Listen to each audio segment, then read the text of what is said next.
memuliakan Tuhan, dan hatiku bergembira dalam Dia, karena perbuatannya amat besar dan suci namanya.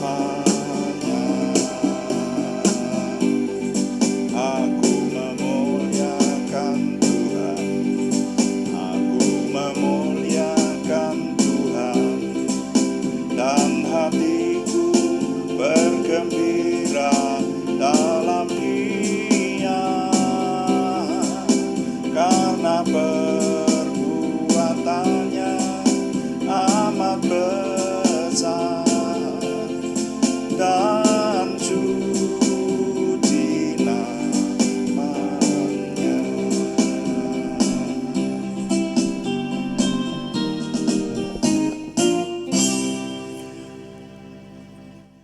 Bapa, kami mengucap syukur malam hari ini Tuhan memberkati kami. Kami mau melanjutkan doa malam kami. Kami menyerahkan semuanya Tuhan berkati, Tuhan urapi, menjadikan nama Tuhan dimuliakan. Dan ketika nama Tuhan kami muliakan, kami semua diberkati seperti yang Tuhan janjikan. Dalam nama Tuhan Yesus Kristus kami berdoa. Amin. Selamat malam Bapak Ibu Saudara sekalian yang sudah bersama dengan kita di sini dalam doa malam hari ini. Doa malam melalui online ini diadakan secara iman Kristiani dengan dasar keyakinan kepada Tuhan Yesus Kristus, Yeshua HaMasyiah, Juru Selamat dunia, Imam Besar Agung kami. Dan firman Tuhan yang didokumentasikan dalam kitab suci Perjanjian Lama serta Perjanjian Baru menjadi pegangan kami, menjadi pegangan kita sekalian. Nah, saudara sekalian, doa malam ditujukan juga untuk menjawab pertanyaan. Karena itu kalau ada pertanyaan yang bersifat kerohanian dari teman-teman seiman dan ingin supaya kami menjawabnya, silahkan dikirimkan kepada kami, nanti akan menjadi tema-tema dalam doa malam kita. Untuk sore hari ini, kami masih ingin mengajak kita mencermati firman Tuhan mengenai waktu, ya. Dan itu ada di Pengkhotbah pasal 3. Ya. Kita baca dulu Pengkhotbah pasal 3. Sudah kita baca kemarin sampai ayat 2 ya. Sekarang kita baca sampai ayat 3a. Saya baca semuanya. Pengkhotbah pasal 3 mulai ayat 1. Untuk segala sesuatu ada masanya, untuk apapun di bawah langit ada waktunya. Ada waktu untuk lahir, ada waktu untuk meninggal, ada waktu untuk menanam, ada waktu untuk mencabut yang ditanam. Ayat 3, ada waktu untuk membunuh, ada waktu untuk menyembuhkan. Nah, sampai di sini dulu pembacaan saya. Saudara, di sini kembali saya mengingatkan bahwa di dalam kitab Pengkhotbah ini berbicara mengenai waktu, kemudian disebutkan ada 14 poin atau 14 hal yang masing-masing disebutkan dengan lawan katanya. Nah itu. Nah, ini yang akan kita cermati satu persatu. Kemarin yang sudah kita cermati, ada waktu untuk lahir, ada waktu untuk meninggal. Itu yang pertama ya. Lalu yang kedua, ada waktu untuk menanam, ada waktu untuk mencabut dari yang ditanam. Nah, sekarang, wah ini perenungannya kata yang digunakan cukup, ya bisa disebut cukup mengerikan. Ada waktu untuk membunuh, ada waktu untuk menyembuhkan. Ya, semua di terjemahan bahasa Indonesia seperti itu, kecuali di terjemahan lama. Di terjemahan lama disebutkan ada waktu untuk melukakan, ada waktu untuk menyembuhkan, disebutkan seperti itu. Nah, ya tapi sebagian besar diterjemahkan ada waktu untuk membunuh, ada waktu untuk menyembuhkan.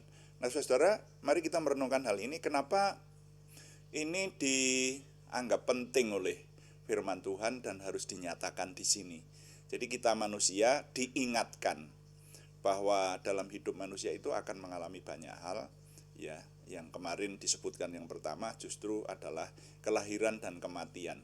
Jadi kadang-kadang kita tidak berani mengucapkan kata-kata yang negatif.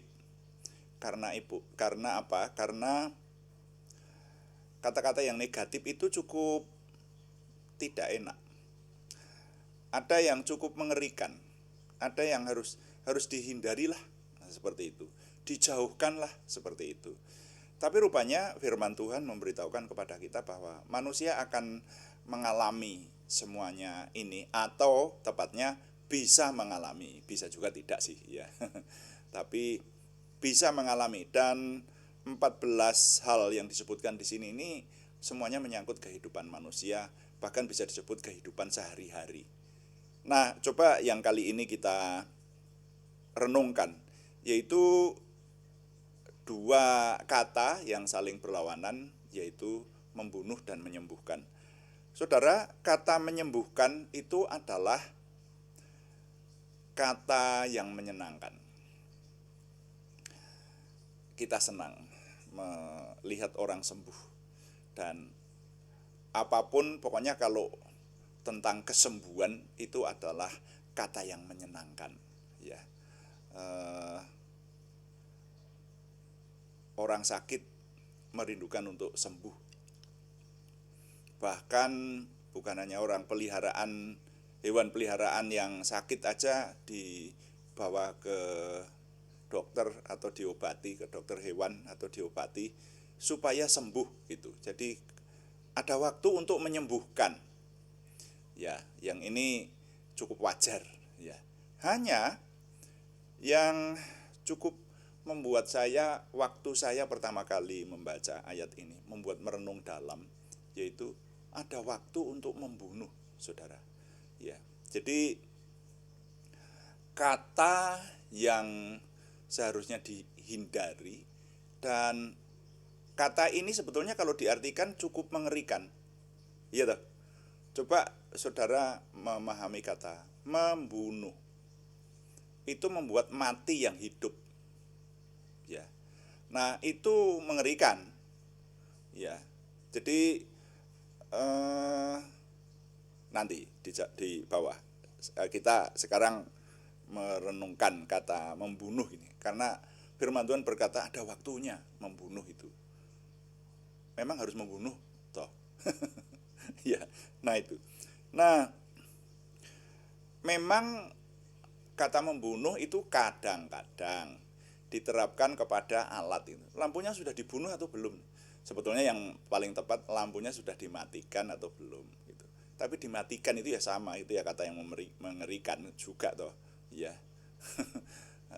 Atau yang sering dipakai juga, lampunya sudah di-off-kan atau belum. Nah, itu seperti itu. Sebetulnya tidak dibunuh.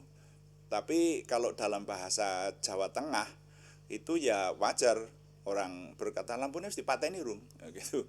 Ya itu ya pakai kata dipateni itu sama dengan membunuh, saudara. Nah itu. Nah,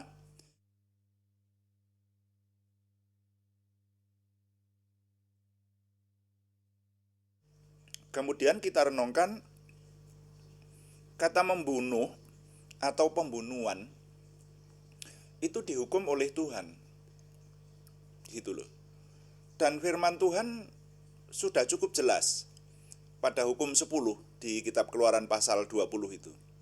Jangan membunuh. Dan di sana tidak dikatakan jangan membunuh bukan hanya manusia, tapi perintahnya hanya jangan membunuh, sudah. Begitu. Jadi jangan membunuh manusia atau jangan membunuh hewan, bukan begitu. Jangan membunuh, sudah itu saja. Jadi membunuh itu tidak boleh. Nah, tapi ketika kita merenungkan dalam kehidupan kita sehari-hari, bahkan juga mencari kebenarannya di hadapan Tuhan, apakah ada membunuh yang dibolehkan? oleh firman Tuhan? Apa ada membunuh yang dibenarkan seperti itu, membunuh dalam kebenaran? Nah itu. Nah ini tinggal apa yang dibunuh dan bagaimana cara membunuhnya. Kan begitu, saudara ya. Katakanlah misalnya membunuh hama. Nah kalau itu kan mesti sesuatu yang wajar toh, ya.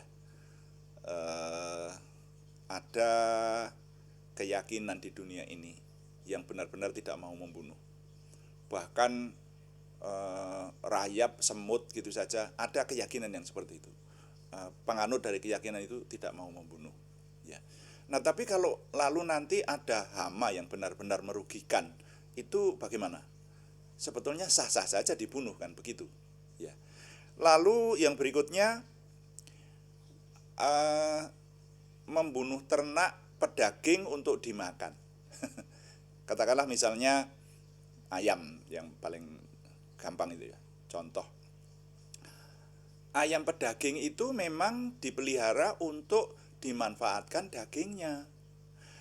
Tetapi saudara, membunuh ayam itu juga sesuatu yang mengerikan. Ada beberapa orang yang tidak tega membunuh ayam. Bahkan kalau melihat orang menyembelih ayam pun dia akan menjauh, tidak tega. Tapi kalau makan dagingnya mau. Nah ini, jadi saudara, kalau dikaitkan dengan hal ini berarti firman Tuhan benar. Ada waktu untuk menyembuhkan, ya orang sakit disembuhkan harus, ya. Hewan ternak sakit dibawa ke tabib, ke dokter untuk disembuhkan, betul, ya. Tapi ada waktunya harus membunuh hama. Ada waktunya harus membunuh hewan pedaging yang secara halal dan dagingnya dikonsumsi untuk dimakan, seperti itu. Jadi itu boleh saja. Nah, lalu pertanyaannya bagaimana kaitannya dengan larangan jangan membunuh. Nah, kalau kita menerima firman Tuhan itu jangan hanya sebagian. Jadi jangan hanya di kitab Keluaran itu saja, ya. Tetapi harus baca juga di bagian yang lain, namanya konteks jauh. Jadi ada bagian firman Tuhan yang melarang jangan membunuh.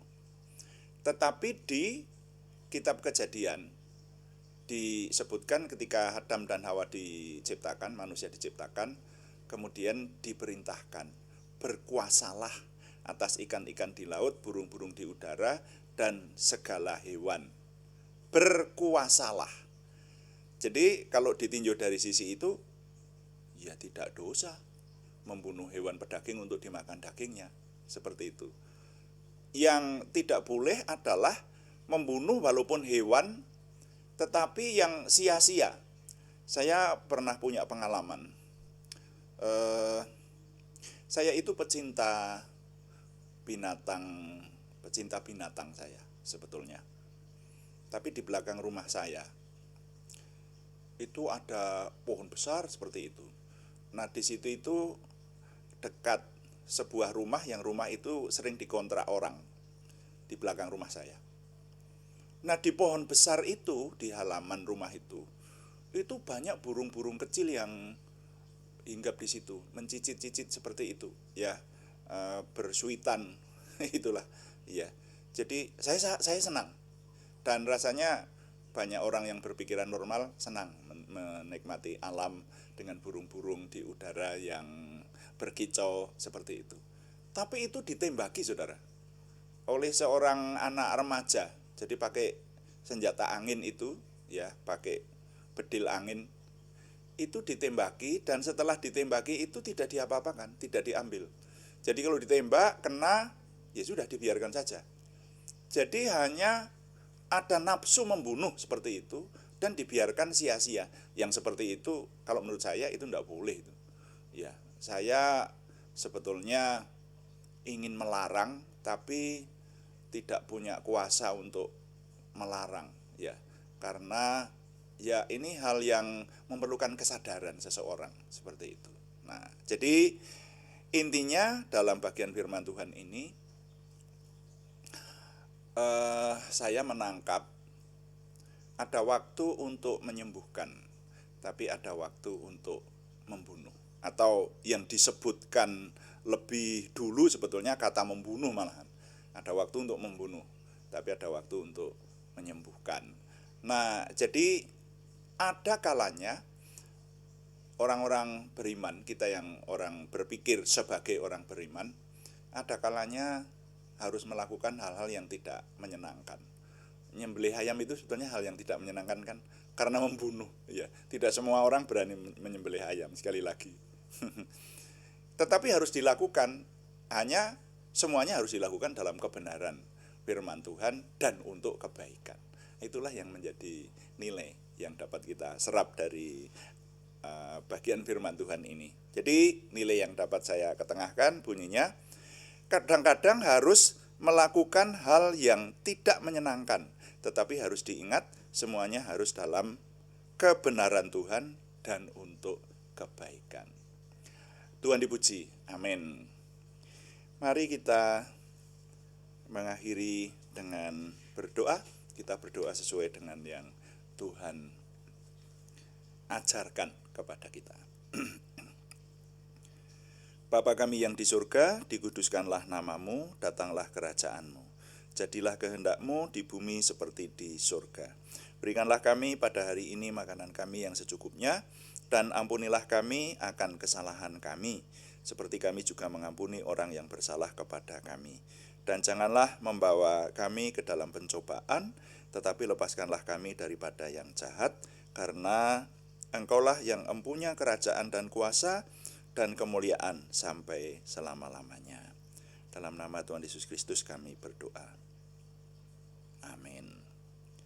Demikian doa malam hari ini, saudara sekalian. Saya mengingatkan bahwa doa malam live streamingnya diadakan setiap jam 6 malam atau jam 18 waktu Indonesia Barat. Dan ada juga doa pagi diadakan setiap hari, Senin sampai Sabtu, setiap jam 5 pagi. Hanya temanya berbeda, yang doa pagi merenungkan seluruh isi kitab suci, sedangkan yang doa malam menjawab pertanyaan.